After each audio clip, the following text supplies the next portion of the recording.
মোদীয়ে পঠাইছে দূত, গাদীত যাব চৰকাৰ ভাগিব।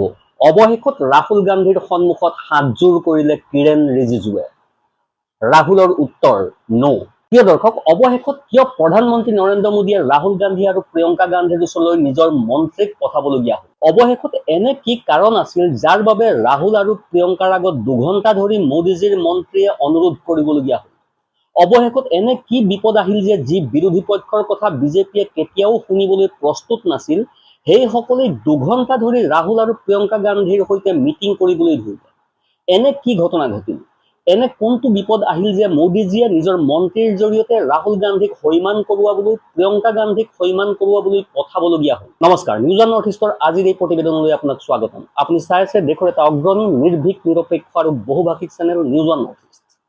নিউজ অন নৰ্থ ইষ্টৰ মাধ্যমেৰে আমি কেৱল বাতৰি সম্প্ৰচাৰ কৰাই নহয়, ইয়াৰ আঁৰৰ প্ৰকৃত সত্যও আপোনাৰ সন্মুখত তুলি ধৰিবলৈ চেষ্টা কৰোঁ, যিবিলাক বাতৰি গদি মিডিয়াই আপোনাৰ সন্মুখৰ পৰা সদায় লুকুৱাই ৰাখে। প্ৰিয় দৰ্শক, অনুগ্ৰহ কৰি আমাৰ এই নিউজ অন নৰ্থ ইষ্ট চেনেলটো ছাবস্ক্ৰাইব কৰিবলৈ নাপাহৰিব, কাৰণ আমাৰ এই নিউজ অন নৰ্থ ইষ্টৰ দৰে এনে প্ৰকৃত খবৰ আপুনি আন ক'তো চাবলৈ হয়তো নাপাব। টিভি চেনেলবোৰে এই খবৰ দেখুৱাবই নোৱাৰে, কাৰণ সেই চেনেলবোৰ চৰকাৰৰ ইচাৰাতহে চলে। প্ৰিয় দৰ্শক, বিগত 13 দিন ধৰি সংসদৰ কাৰ্যবিধি অপ্ৰীতিকৰ পৰিস্থিতিত চলি আছে, সেয়া সমগ্ৰ দেশবাসীয়ে দেখিছে। বিগত কেইবা বছৰ ধৰি প্ৰায়ে শাসক পক্ষক বিৰোধী পক্ষৰ বিষয়সমূহক লৈ কেতিয়াও সজাগতা দেখুওৱা দেখা নাযায়।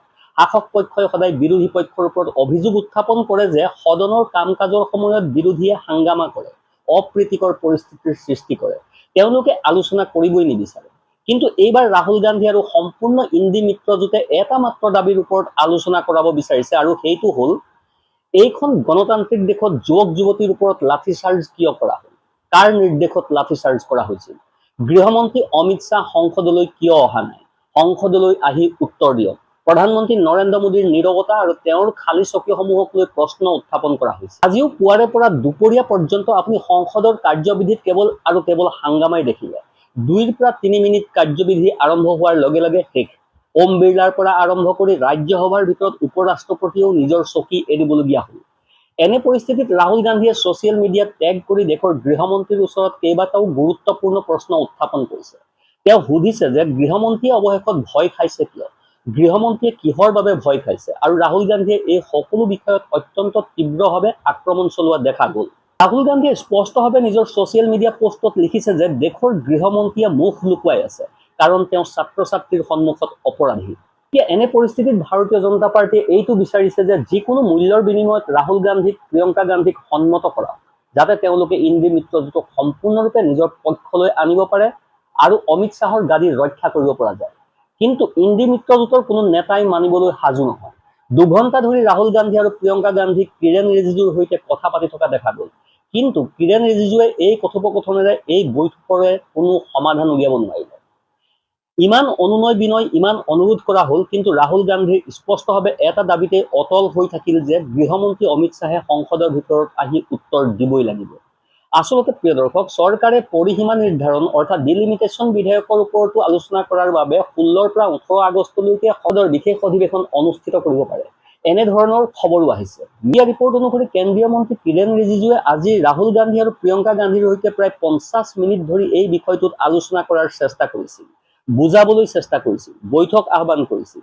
মিডিয়া ৰিপৰ্ট অনুসৰি কিৰেণ ৰিজিজুৱে সংসদত বিধেয়কখনৰ ওপৰত আলোচনা কৰিবলৈ কংগ্ৰেছৰ সহযোগিতা বিচাৰিছে, কিন্তু ৰাহুল গান্ধীয়ে ইয়াৰ বাবে স্পষ্টভাৱে না বুলি কৈ দিছে।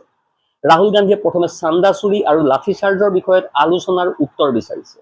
আপোনাক জনাওঁ যে ৰাহুল গান্ধীয়ে পোনপটীয়াকৈ অমিত শ্বাহ সম্পৰ্কে আলোচনা কৰাৰ দাবী উত্থাপন কৰিছে, আৰু সেয়াও এই দেশৰ যুৱক যুৱতীৰ ওপৰত যি লাঠিচাৰ্জ কৰা হৈছিল সেই বিষয়ত।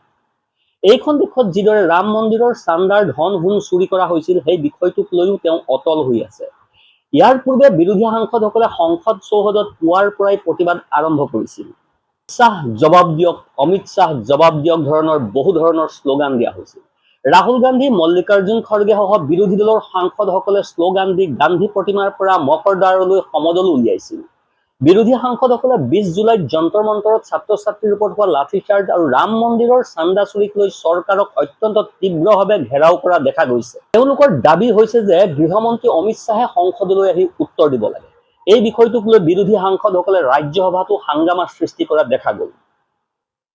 কিৰেণ ৰিজিজুৱে ধাৰাবাহিকভাৱে চেষ্টা কৰি আছে যে পৰিসীমা নিৰ্ধাৰণ বিধেয়কখনৰ ওপৰত আলোচনা কৰা হওক, কিন্তু বিৰোধী পক্ষই স্পষ্টভাৱে একেটাই দাবী আগবঢ়াইছে যে এই মুহূৰ্তত দেশবাসীৰ যি মূল দাবী আছে সেই বিষয়টোৰ ওপৰতহে আলোচনা হ'ব লাগে। প্ৰিয় দৰ্শক, আপোনাক জনাও যে ইফালে কিৰেণ ৰিজিজুৰ ৰাম বিৰোধী বক্তব্যক লৈ কংগ্ৰেছেও প্ৰতি আক্ৰমণ আৰম্ভ কৰিছে। দীপেন্দ্ৰ হুদাই এই দাবী উত্থাপন কৰিছে আৰু এই দাবী বিজেপিৰ বাবে যথেষ্ট গুৰুতৰ হ'ব। যিমান বুজোৱা বঢ়োৱাৰ কাম কৰিবলগীয়া আছিল সেই সকলো চেষ্টা মোদীজীৰ মন্ত্ৰীয়ে কৰিলে হয়, কিন্তু ৰাহুল গান্ধীক সৈমানহে কৰাব নোৱাৰিলে। ৰাহুল গান্ধীৰ সন্মুখত হাতযোৰ কৰিলে। সূত্ৰৰ উদ্ধৃতিৰ পৰা জানিব পৰা গৈছে যে ৰাহুল গান্ধীৰ আগত হাতযোৰ পৰ্যন্ত কৰা হৈছিল, কিন্তু এই সকলো কাকুতি মিনতিৰ কোনো প্ৰভাৱ ৰাহুল গান্ধী আৰু প্ৰিয়ংকা গান্ধীৰ ওপৰত নপৰিল। প্ৰিয় দৰ্শক, আপোনাক জনাও যে ৰাহুল গান্ধীৰ সৈতে কথা পাতিবলৈ কিৰেণ ৰিজিজুক যিদৰে উৎকণ্ঠিত দেখা গৈছিল আৰু দৌৰা দৌৰিকৈ 50 মিনিট ধৰি আলোচনা কৰিছিল, এই 50 মিনিটৰ আলোচনাটো কোনো সমাধান উলিয়াব নোৱাৰিলে। আপোনাক জনাও যে সংসদৰ বাহিৰত ধাৰাবাহিকভাৱে যিদৰে হাংগামা হৈ আছে সেই বিষয়টোক লৈ এতিয়া এই বক্তব্য আহিছে যে সংসদীয় পৰিক্ৰমা মন্ত্ৰী কিৰেণ ৰিজিজুৱে ৰাম বিৰোধী বক্তব্য দিয়াক লৈ সমাজবাদী পাৰ্টি আৰু কমিউনিষ্ট পাৰ্টিৰ নাম লৈ কোৱা হৈছে যে যিদৰে এইসকল লোক ৰামৰ বিৰোধী, যিসকল লোকে ৰামৰ বিৰোধিতা কৰিছিল সেই সকলেই আজি ৰামৰ বিষয়ত কথা কোৱা দেখা গৈছে। আপোনাক আৰু জনাও যে এই বিষয়ত দীপেন্দ্ৰ হুদাই কয় যে এইটো অতি দুৰ্ভাগ্যজনক বিষয় যে এই শব্দসমূহ সংসদৰ নথিৰ পৰা আঁতৰাই দিব লাগে। এই দাবী আমি সকলোৱে স্পীকাৰৰ ওচৰত উত্থাপন কৰি আছো আৰু স্পীকাৰৰ ওচৰত লিখিতভাৱে এনে বক্তব্যসমূহ আঁতৰাই দিয়াৰ কথা উত্থাপন কৰিম। প্ৰিয় দৰ্শক, মুঠৰ ওপৰত যদি চোৱা যায় এই মুহূৰ্তত ভাৰতীয় জনতা পাৰ্টি সকলো দিশৰ পৰা চাৰিওফালৰ পৰা দুৰ্বল হৈ পৰা দেখা গৈছে। কাৰণ যিদৰে সংসদ ভৱনৰ ভিতৰত হাংগামা চলি আছে সেই হাংগামাৰ কোনো উত্তৰ বিজেপিৰ ওচৰত ক'তো দেখা নাযায়। বিজেপিয়ে কি উত্তৰ দিব সেয়াও স্পষ্টভাৱে দেখা পোৱা নাই। প্ৰিয় দৰ্শক, আপুনি ভাবিব পাৰে ইমান গুৰুতৰ বিষয়সমূহ বাদ দি এতিয়া বিজেপি নিজৰ বিধেয়কখনৰ ওপৰত অটল হৈ আছে, যি বিধেয়কখন পূৰ্বে তেওঁলোকেই বাতিল কৰিছিল। সেইখন গৃহীত কৰাব নোৱাৰিছিল, কিন্তু আকৌ এবাৰ এই বিধেয়কখন আনি সংসদৰ কাৰ্যবিধিত ইয়াৰ ওপৰত আলোচনা কৰাৰ দাবী কৰা হৈছে। পৰিসীমা নিৰ্ধাৰণ বিধেয়কখনৰ বিষয়ে আপুনি জানেই যে দেশৰ পূবৰ পৰা পশ্চিমলৈকে, উত্তৰৰ পৰা দক্ষিণলৈকে সকলো ঠাইতে এই বিধেয়কখনৰ বিৰোধিতা কৰি বিৰোধী পক্ষই তীব্ৰ বিক্ষোভ প্ৰদৰ্শন কৰি কৈছে যে এয়া পোনপটীয়াকৈ একনায়কত্ববাদ। ইয়াৰ জৰিয়তে বিৰোধী পক্ষৰ শক্তি দুৰ্বল কৰাৰ চেষ্টা কৰা হৈছে আৰু আসন বঢ়োৱাৰ চেষ্টা কৰা হৈছে, যাৰ ফলত বিজেপিৰ লাভ হ'ব।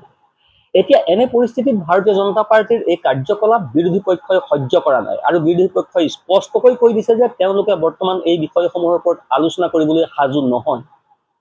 ৰাহুল গান্ধীয়েও পোনপটীয়াকৈ কিৰেণ ৰিজিজুক ন বুলি কৈ এই সকলো বিষয়ত কৈছে যে কেনেদৰে শাসক পক্ষই মূল বিষয়সমূহৰ পৰা দৃষ্টি আঁতৰাই নিজৰ লাভৰ বিষয়সমূহ বাছি ল'বলৈ চেষ্টা কৰিছে।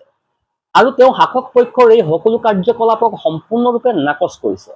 যেতিয়ালৈকে অমিত শ্বাহে পদত্যাগ নকৰে, যেতিয়ালৈকে জবাবদিহিতা নিশ্চিত নহয়, তেতিয়ালৈকে বিৰোধী পক্ষৰ প্ৰতিবাদ অব্যাহত থাকিব। এই সমগ্ৰ বিষয়টোক লৈ আপোনাৰ মতামত কি? আপোনাৰ মতামত কমেণ্ট বক্সত নিশ্চয় জনাব। অনুগ্ৰহ কৰি আমাৰ এই নিউজ ওৱান নৰ্থ ইষ্ট চেনেলটো ছাবস্ক্ৰাইব কৰিবলৈ নাপাহৰিব। এইখন আপোনাৰেই প্লেটফৰ্ম, য'ত আমি সঁচা বাতৰি পৰিৱেশনৰ ক্ষেত্ৰত কালৈকো ভয় নকৰোঁ। আমি কাৰোৰে ইচাৰাত চলা গোলাম নহয়।